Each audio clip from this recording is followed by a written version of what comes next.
Olá, estudante do sexto ano, tudo bem? Nesse vídeo nós vamos falar sobre subtração. Mas o que a gente vai falar de subtração? A gente vai falar de uma relação fundamental que existe na subtração, que relaciona a subtração com a adição como operações inversas, e a gente também vai falar sobre as ideias que estão envolvidas numa subtração. Ideias envolvidas? Isso mesmo, vem comigo. Você sabia que a subtração pode ter vários sentidos?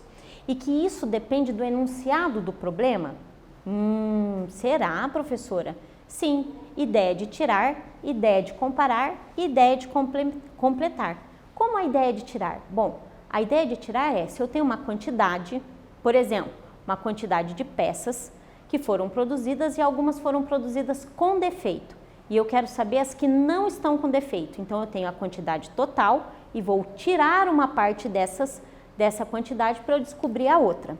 Ideia de comparar. Por exemplo, a gente pode comparar as idades.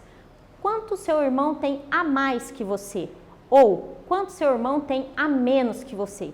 Então, uma ideia de comparar quantidades, tá? E a ideia de completar. Eu preciso produzir ou eu preciso construir um tanto e já fiz uma parte. Quanto falta, certo? É a ideia de completar. Então, essas são as três ideias que a gente tem na subtração. Tudo bem? Muito bem. Mas a gente falou também que a subtração e a adição são operações inversas e vice-versa, ou seja, a subtração é o inverso da adição, assim como a adição é o inverso da subtração. Mas e que isso tem a ver uma com a outra? Sim, eles estabelecem uma relação que é chamada de relação fundamental. Vamos ver? Então, olha lá. Se eu tenho 9 menos 5 igual a 4, é porque eu posso dizer que 5 mais 4 é igual a 9. Não posso dizer isso? Então, eu tenho que o minuendo, opa, professora, o subtraindo vira uma das parcelas. A diferença vira outra parcela. E o minuendo vira a soma. Então, aqui a gente tem estabelecido a relação fundamental entre a adição e a subtração como operações inversas. Quer ver mais um exemplo?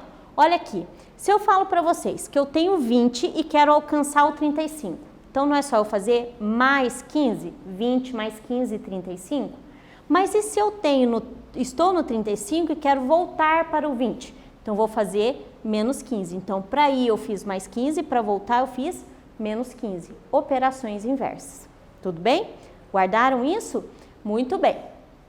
E como é que eu faço para descobrir o minuendo? Bom, o minuendo é o número de cima. Estabelecendo a relação fundamental entre a adição e a subtração, eu posso dizer que para eu descobrir o minuendo, é só eu fazer o quê? A diferença mais esse subtraindo, somar esses dois, que eu vou descobrir o minuendo. Então, quando queremos descobrir o minuendo, devemos somar. Mas será que isso daí também vale para o subtraindo?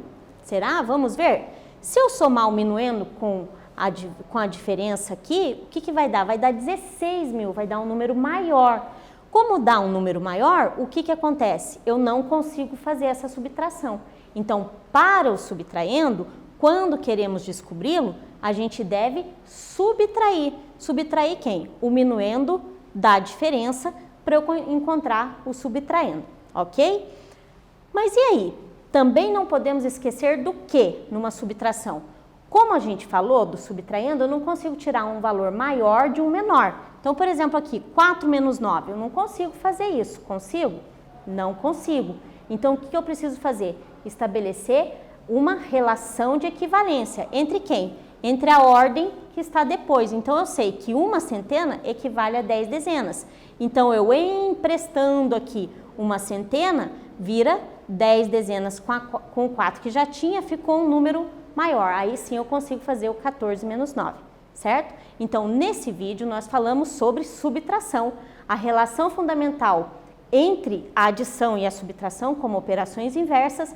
A gente viu que para descobrir o minuendo a gente faz a operação inversa de adição, porém para o subtraendo a gente faz uma subtração. Espero que tenham gostado e até breve.